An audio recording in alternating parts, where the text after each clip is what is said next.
workforce. Through the up-close and personal lens of your loss, you may not be able to see the big picture behind your midlife career crash. And that picture is the baby boom's mega demographic wave. The workplace system of yesteryear that gave tenured workers, like your parents and their parents, steady raises and good benefits, eventually providing for a comfortable retirement, is no longer sustainable. There are just too many boomers for this model to continue working. A lucky few employees made it out of the recent recession relatively unscathed. Then there are the rest of us. And even if you did survive the gory years, you may now be watching your employer shift focus to recruiting and retaining younger workers. Mid-career professionals like yourself are getting passed up for promotions and raises or forced into early retirement. It's not personal. This kind of ageism exists entirely because younger people cost less to employ. In the HR column of the ledger, you've become a liability, despite being an asset with regard to experience, skills, and maturity. It's not personal, it's business. Sure, it hurts to be overlooked, but the bottom line is that the bottom line is the only benchmark that matters in the workplace. Dan Murphy, 59, of Syracuse, New York, experienced this on both ends. He said, "As senior operations officer, every year I was challenged to do more with less, pushed to decrease the headcount. I pulled the trigger and did downsizing throughout my career." Then the gun got turned around and pointed at him. "My employers felt I had gotten to a point where I was too old and too expensive," says Dan. "It was easier to pay 3 20-somethings half my salary and let them work their calves off." He moved on, albeit reluctantly, and started his own business after almost 2 years of fruitlessly seeking a new corporate gig. Don Rollins, 62, also knows what it's like to be overlooked as too old. When his employer merged with 2 other arms manufacturers, the result of government sequestering, Don learned he'd have to move to New York or the Midwest.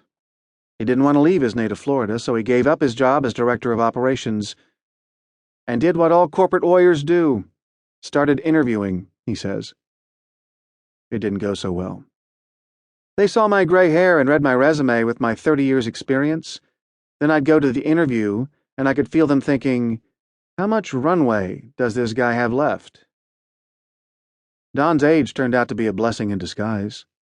He started his own business in Sarasota, Florida, a Sign World franchise, and he's happy he did. "I sure as hell don't miss the corporate world," he says. What are your options, really? Maybe you're not convinced that entrepreneurship is the answer. Maybe you're obsessing about how to fit yourself back into the corporate puzzle. Even if it's an awkward fit, at least it's what you know. But the fact is, the career landscape has changed. You've changed. Certainly in the eyes of employers. It's highly unlikely you'll ever come across a job ad that reads like it fits you. Seeking midlife employee with high salary demands and possibly outdated skill set. Likely to be disgruntled and in urgent need of replacement income due to family demands. Potentially overqualified and therefore likely to leave the minute something better comes along. Julie Richter was the epitome of the disgruntled employee when she decided, at age 50, that she could make something better come along, by herself. The Missoula, Montana native was pretty jaded after many years as an employee in the insurance industry. There are a lot of shenanigans and agents who only care about making the sale, she explains. I considered getting out of the business entirely. Julie especially didn't want to work for a company anymore, versus working for the clients, which is more important, she said. She solved her crisis of conscience by starting her own insurance company with her own clients to care for. Not that it was easy. Julie admits, I was afraid to leave a salaried steady income and step into the unknown. She has that in common with a lot of mid-career entrepreneurs, like Dan Murphy, who says, "It was scary. I had never been self-employed. I'd always worked for large corporations. Never in a million years did I think I'd start my own business." While Julie chose to get off the corporate train, Dan was escorted off due to